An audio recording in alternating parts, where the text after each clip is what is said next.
Welcome back, everyone, to another deep dive. You know how much we love getting into the nitty-gritty of history and unearth those hidden connections. And today, we're traveling back in time to 13th and 14th century Southeast Asia. A fascinating period. Oh, it is. But we're not just looking at any random event. We're focusing on the rise of the Tai polities. And this is where it gets really interesting because we're going to explore the unexpected role of the Mongol Yuan dynasty. Right, and we'll be drawing primarily from Daniels's work on the Mongol Yuan in Yunnan. Exactly. His research offers some amazing insights into this period. So, to kick things off, let's talk about the Mongol Yuan conquest of the Dali Kingdom in 1253. A pivotal moment. For sure. Now, after conquering the Dali Kingdom, the Mongol Yuan made a pretty interesting decision. Yeah, I did. They decided to reinstate the deposed Duan royal family. Why would they do that? What was the logic behind such a move? Okay, so you see, the Mongols were known for their military prowess, right? But they were also pretty smart when it came to consolidating their power. Reinstatement, the Duans wasn't some random act of kindness or anything. More like strategic genius. Exactly. The Duans had deep roots in the region. They were like the OG influencers of their time. They had connections, they understood the local customs, and they knew who's who. So the Mongols thought, hey, why reinvent the wheel? Let's work with the existing power structure. Pretty much. It was a win-win. The Mongols gained legitimacy and a smooth transition of power, and the Duans got to, well, kind of stay in the game, even though the rules had definitely changed. It sounds like a clever way to manage a newly conquered territory. Avoid unnecessary resistance and get those local elites on your side. Exactly. It's fascinating how pragmatic the Mongols could be. But here's the thing, the relationship between the Mongol Yuan and the Duans, it wasn't static. The Yuan History, which is like a chronicle of the Yuan dynasty, it details 3 distinct periods of Duan family administration, and well, let's just say things got a little complicated. Complicated in what way? Well, initially, the Duans had a lot of authority. They were basically ruling all of Yunnan, just like they had before the Mongol conquest. Okay, so business as usual for them, at least at the beginning. But then, as the Yunnan got more comfortable, they started asserting more control. They gradually confined the Duans to Western Yunnan. It's like, okay, thanks for the help, but we've got this now. Ah, so the honeymoon phase was over. You could say that, but it really shows how the Yuan operated. They recognized the value of local collaborators, but they weren't going to let anyone get too powerful. Makes sense. Keep your friends close, but your potential rivals closer. Now, within this constantly shifting landscape, Daniels unearthed a really compelling story about a Han Chinese man named Kang Min and his family. Oh yeah, Kang Min. His story is amazing. Tell me about it. So Kang Min migrated to Dali during the Yuan period and managed to climb the social ladder through his connection with the Duans. It's a classic tale of ambition and social mobility. And we know all this from his great-grandson's tomb in scripture, right? Yeah. That's right. It was discovered in 2004, and it's a gold mine of information. The inscription talks about how Kang Min secured a position for himself in the Ba Pacification Office. It was a crucial administrative hub, sort of like a local government center. And get this, his sons, they also rose through the ranks, serving the Duans in various capacities. One became a tutor to the Duan offspring, while another was involved in local administration. Wow, talk about a successful family. But it wasn't just about personal gain, right? You hit the nail on the head. Kang Min's story is more than just a rags to riches tale. It sheds light on how the Duans were basically running the show locally for the Yuan.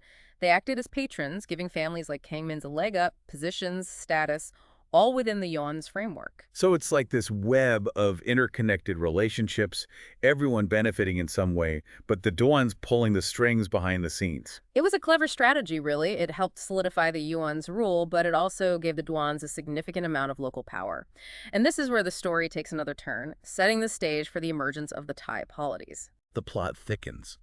But before we dive into the Tai, let's take a quick detour and talk about the economic factors at play here. Because let's face it, money often talks, especially in history. What was driving the Mongol Yuan expansion in this region? Well, the Mongols, they were all about those trade routes, specifically those leading to the Indian Ocean. They were obsessed with controlling the flow of goods, especially silver. It was like the lifeblood of their economy. So they had their eyes on the prize, and that prize was economic dominance. Absolutely. And in their way stood the Mian, also known as the Pagan Kingdom. They controlled key territories that the Yuan needed to secure those lucrative trade routes. So Dali and Yongchang, these strategically located cities, became the Mongol Yuan's launching pads for campaigns against the Mian. Makes sense. Control those cities and you control the access points. It's like a game of Risk, but with real-world consequences. And they weren't just about brute force either. The Yuan, they were strategic. They developed these sophisticated communication routes, 3 major ones to be exact, radiating out from Yongchang into mainland Southeast Asia. So connecting the dots, establishing their presence, and paving the way for trade and control. Precisely. But here's the twist. These routes, they didn't just facilitate trade, they also facilitated migration, and guess who is on the move? The Tai. They started moving into areas previously dominated by the Mian. So the Yuan, in their quest for control, they unintentionally created the conditions for the rise of another power. It's the law of unintended consequences in action. And this is where the story gets even more interesting because the Yuan's actions, they created a power vacuum, and a leader emerged who was ready to seize the opportunity. Säiwän 6, the founder of the Mäng2 Maaw2 polity. So this is where the Tai really enter the picture in a big way. It looks like we've got a lot more ground to cover. This Säiwän 6, he's kind of an enigma wrapped in a riddle. The Tai chronicles, they make him out to be almost a mythical figure, you know. Oh, really? How so? Well, they trace his lineage back to the Peodian polity and even tell this fantastic story about a tiger marking him as a future leader. Talk about foreshadowing, right? Wow, that's pretty dramatic. So they're setting him up as someone destined for greatness almost from birth. Exactly. But then we look at the Chinese sources and they paint a very different picture. More grounded in reality, I imagine. Definitely. The Chinese sources are all about the facts. They're more interested in his actions, his dealings with the Yuan, and especially his run-ins with Yuan officials. It's like they're trying to strip away the myth and present him as a pragmatic political player. So we've got these 2 contrasting narratives, the legendary and the historical, but they both agree on one thing. He was ambitious. Absolutely. Säiwän 6 was a man on a mission. And he was smart enough to see that the Mongol Yuan's wars against the Mian had created the perfect opportunity for him to rise to power. Those wars really were a turning point, weren't they? Remind us, there were 2 major campaigns, right? That's right. One in 1278 and another in 1301. The Yuan were obsessed with controlling the Upper Ayeyarwaddy region, which is like the gateway to the Indian Ocean. So they were willing to throw everything they had at the Mian to get what they wanted? It was a high-stakes game, and the Tai were caught right in the middle of it. But the thing is, the Yuan's campaigns had this unintended consequence, you see. They actually helped the Tai. Ironic, isn't it? By weakening the Mian, the Yuan inadvertently cleared the path for the Tai to expand. Remember those communication routes the Yuan created? Well, the Tai used them to migrate and settle in areas previously controlled by the Mian. So the Yuan were literally building the roads for their own rivals. It's like they were handing them the keys to the kingdom. And Säiwän 6, he wasn't about to let this opportunity slip away. He went into overdrive, consolidating his power, expanding the Mäng2 Maaw2 polity, and even taking over territories that the Yuan had controlled. We're talking about Moshal, Wei Yuan, Yuanganzhou, Jingdong, all fell under his control. He was on a roll. And it wasn't just about military conquest either. The Tai were also integrating themselves into the administrative systems. Right. Remember Kang Min, our ambitious Han Chinese friend, his sons? They ended up serving as record keeper and administrative clerk in areas with significant Tai populations. It shows you how intertwined these groups were becoming. So the Tai were becoming part of the fabric of the Yuan administration.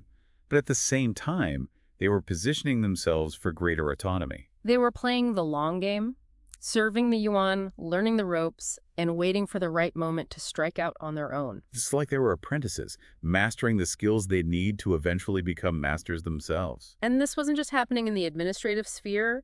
The Tai were also becoming key players in the Yuan's economic game, you know, with those trade routes. Yeah, the Yuan needed those routes to function smoothly, and the Tai were in a prime position to disrupt them if they wanted to. Exactly. That gave them a surprising amount of leverage. The Yuan relied on the Tai to keep things stable, ensure the flow of goods and silver, and that meant the Tai could negotiate, resist, and basically make the Yuan play by their rules. So it's like a delicate dance, this balance of power. The Yuan needed the Tai, but the Tai were increasingly asserting their independence. And it wasn't always a peaceful dance either. The Yuan history mentions this Bai leader, Taitu Säiwän. He blocked a major route in 1285, cutting off communication between the Yuan and the Mian. This was right around the time the Yuan were trying to establish control over Tagong, so it was a pretty bold move. A power move, for sure. The Tai were showing the Yuan that they weren't afraid to flex their muscles. And they had the muscle to back it up. They controlled key resources, communication lines, and they weren't afraid to use them to their advantage. It's a reminder that even within an empire, local actors can exert incredible influence. So the question is, how did the Yuan respond to all this? They couldn't just ignore the growing Tai assertiveness, right? They didn't. They tried to regain control by implementing this new administrative structure, the Pacification Offices. Think of them as a combination of military outposts and regional management centers. So a mix of carrot and stick. Pretty much. They were strategically placed all over the region, including in areas with large Tai populations. The Yuan were trying to reassert their authority, but they also wanted to work with local leaders. Sounds like a complicated balancing act. It was, and it didn't always go according to plan. These pacification offices, they popped up and disappeared, reflecting the constant power struggles and shifting allegiances in the region. The Yuan faced resistance not just from the Tai, but from all sorts of local leaders who wanted more autonomy. So despite their military might and their administrative savvy, the Yuan were struggling to keep a lid on things. Exactly. Their grand plan for a centralized, stable empire was running up against the messy reality of local politics and ambitions. And this ongoing struggle, it really shaped the political landscape of Southeast Asia, paving the way for the powerful Tai kingdoms that would dominate the region in later centuries. It's amazing how a dynasty aiming for absolute control could end up being the catalyst for its own decline and the rise of another power. It's a classic case of unintended consequences. The Yuan's actions, while intended to strengthen their grip on the region, actually sowed the seeds for their eventual downfall and the emergence of a new era. You know, it's really mind-blowing how a dynasty like the Yuan, so focused on control, could end up paving the way for another power to rise. And the Tai didn't just suddenly grab power, did they? They were really smart about it. Yeah, they were playing the long game. It wasn't a sudden takeover or anything. It was a gradual process, a steady accumulation of influence and territory over decades. The Yuan's actions, like you said, they lit the fuse, but the Tai, they carefully fanned those flames. And they weren't just sitting back waiting for things to happen either. Remember King Mian and his family? They really knew how to navigate the complexities of this period. Talk about ambition. Oh, absolutely.